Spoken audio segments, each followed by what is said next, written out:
Please join me in a brief practice of relaxation through meditation. Hopefully you're seated comfortably with your feet firmly on the floor and your back straight. Go ahead and close your eyes and take some deep breaths in through your nose, out through your mouth.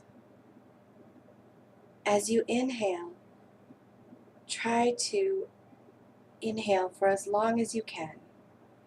Breathe in. And as you exhale, breathe out as long as you can. Continue to take some deep breaths.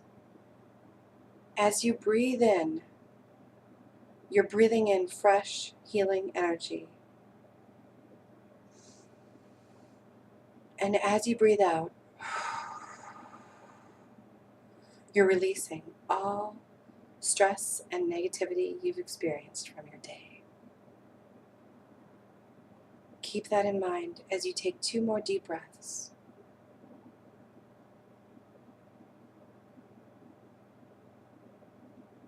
And open your eyes. Thank you. Hopefully you've experienced a couple moments of relaxation through this brief practice of meditation. What is meditation? We've heard a lot of different things about meditation over the years. How do you do it? And why is it important? Meditation, basically, we know, what would you picture when you think of meditation? Basically, someone sitting cross-legged on the floor, eyes closed, deep relaxation. It's a good picture. I just want to clarify. Meditation is not about stopping thoughts completely. It's about training your mind to not get lost in thought. Anxiety and depression are good examples of what can happen with an unfocused mind, getting lost in cycles of fear or self-deprecation and hopelessness. Which leads me to, how do you practice meditation? There are so many different ways. There's as many ways to practice meditation as there are sports. They're a good comparison. So just if you've tried meditation and you haven't enjoyed it or haven't been able to achieve relaxation, there are so many different kinds. I just encourage you to try. There's guided meditations. There's breath-focused meditations, similar to what we did just now. There's just so many out there. So there's a lot of different ways to practice. Choose the one that's best for you. Why we need meditation? I mean, really, the anxiety and depression, the way that people think that can hurt their not just their emotional and mental health, but physical health. Through those thoughts. I think that's why we need meditation. There are gyms all over the United States that help us train our body, but we don't have any real practice, focused way of how to train our mind. And I think that's necessary. I think that'll help with overall education and many other things. Which leads me to the health benefits of meditation. I want to talk about my personal experience here in terms of the health benefits. One of the things I noticed is, everybody goes through dramatic changes in life or traumas through your family or other things that happen. Meditation really helped me when some of these dramatic changes came up or anything traumatic that came up as well. It so helped me to make it through without the negative behaviors that could occur during times of extreme stress. Then basically there's a lot of little ways that it helped me. One, I noticed is my immune function seemed to be up. It was harder for me to catch colds, and when I caught them, it was easier to get rid of them. It's still, in fact, that way. I've been practicing for about 3 years.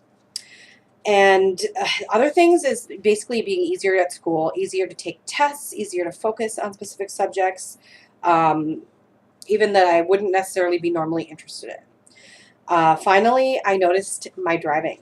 On the roads, it's basically meditation, being the practice of mindfulness and being aware.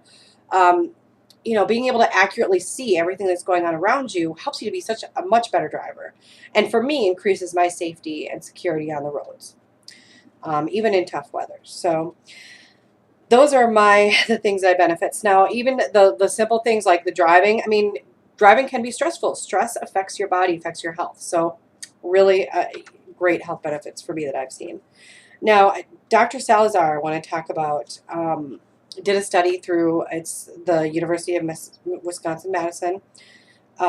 They're doing a lot of great studies, and I've cited a lot of their stuff today. Just want to read you a quote from one of the studies they did on basically on the health benefits of meditation. Our initial results suggest that meditation may be associated with structural changes in areas of the brain that are important for sensory, cognitive, and emotional processing. The data further suggests that meditation may impact age-related declines in cortical structure. The conclusion of this study could be really broad. If you think about it, parts of the brain that are important for sensory processing, I mean, processing sensory is everything you see, hear, feel, taste. Cognitive and emotional processes. I mean, that kind of encompasses it's thinking, everything that your brain does over the course of the day, in the conscious realm is about that. So, wow, this could have extremely great benefits. Now, the other thing, as you guys may already know, Alzheimer's is a continuing problem in this country, and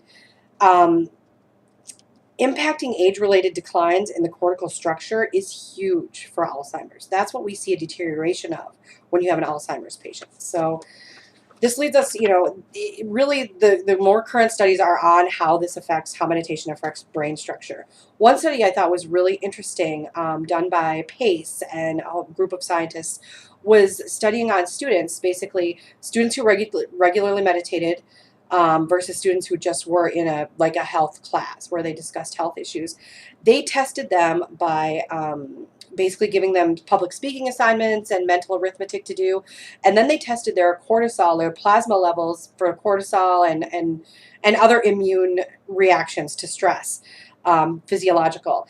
And in their clinical testing, those who meditated had that fight or flight response last for much more decreased amount of time. Now, that fight or flight stress can really affect your body and affect your health. So that is a pretty amazing conclusion. The other part was in Lazar's study, people who practice meditation had a thicker cortex that we talked about, that white cauliflower kind of outer covering of the brain. They tested people in their 50s and 60s who had been regular meditators.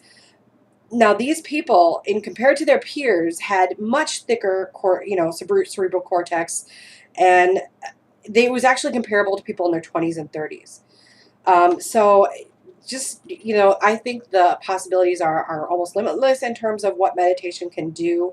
We found a little bit about what meditation is, how you do it, why I think it's important. The health benefits, which can be, again, a variety of different health benefits, including better brain function. And I think it could possibly help with Alzheimer's and dementia altogether. So those are, that's really why I'm excited about meditation, and I'm going to continue to practice it. And I hope that you look for and find a practice that really acclimates with you and helps you the same way that it's helped me. Thank you.